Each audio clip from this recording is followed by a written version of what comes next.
Čarobni brzi kolač iz 3 sloja koji se zajedno peku u rerni.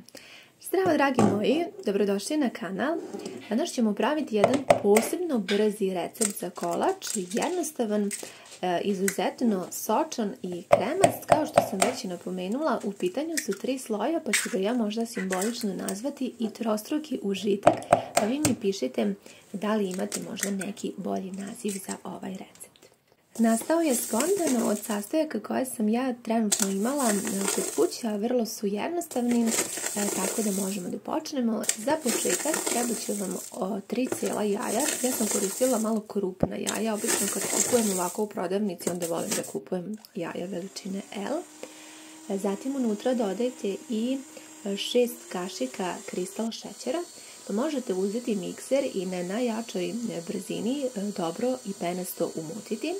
Ono što je ovdje bitno jeste da sačekate da ova smesa od jaja potpuno pobeli.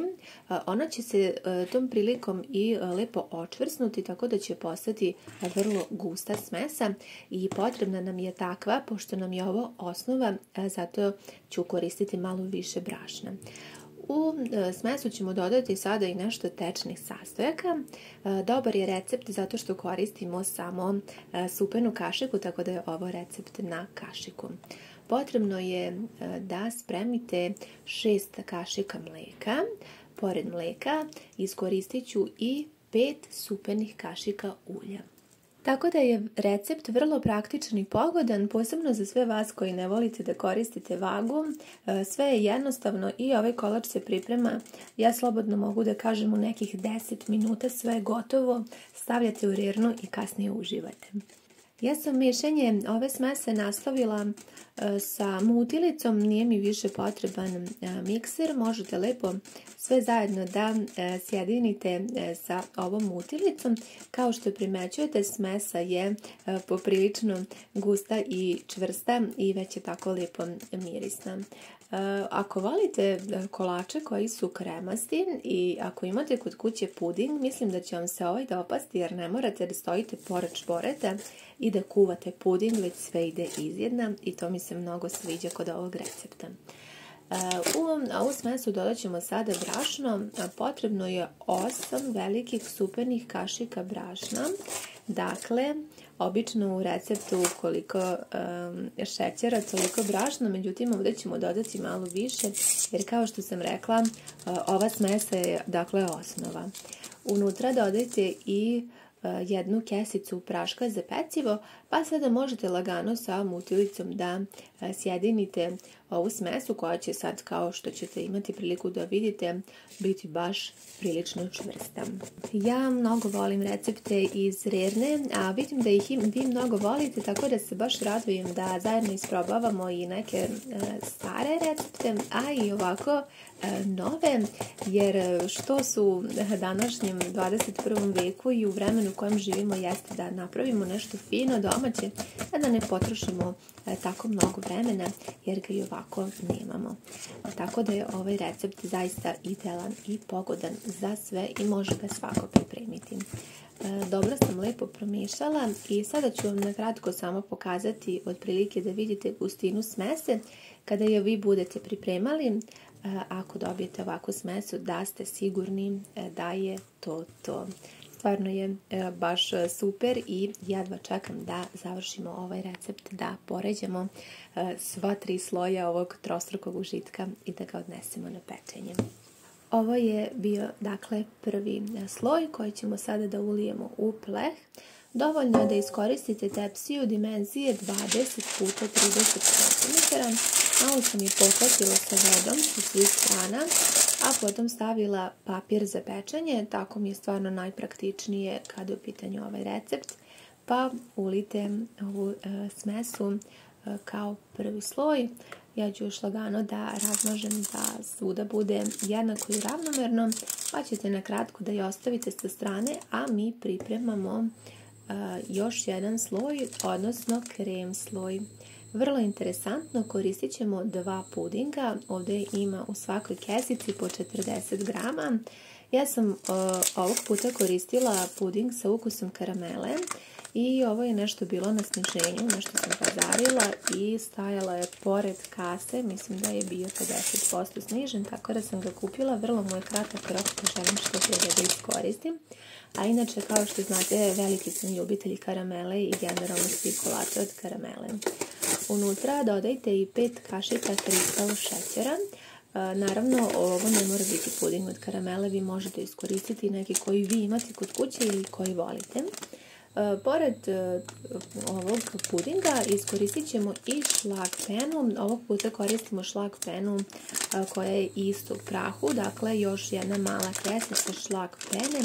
Unutra ima, mislim, oko 40 grama, ali mala kesica, sve su male kesice.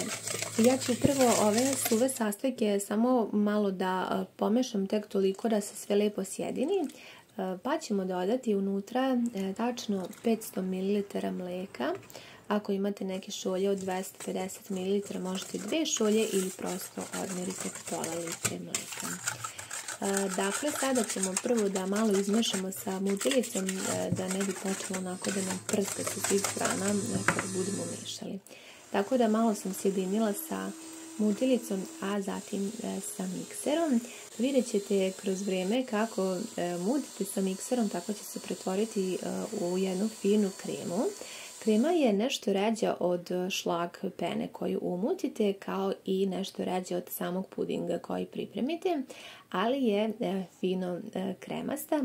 Otprilike ovako izgleda. Možete unutra po želji da dodate i neke arome, ali kako je ovaj puding stvarno dosta aromatičan, karamel ja neću više ništa dodavati.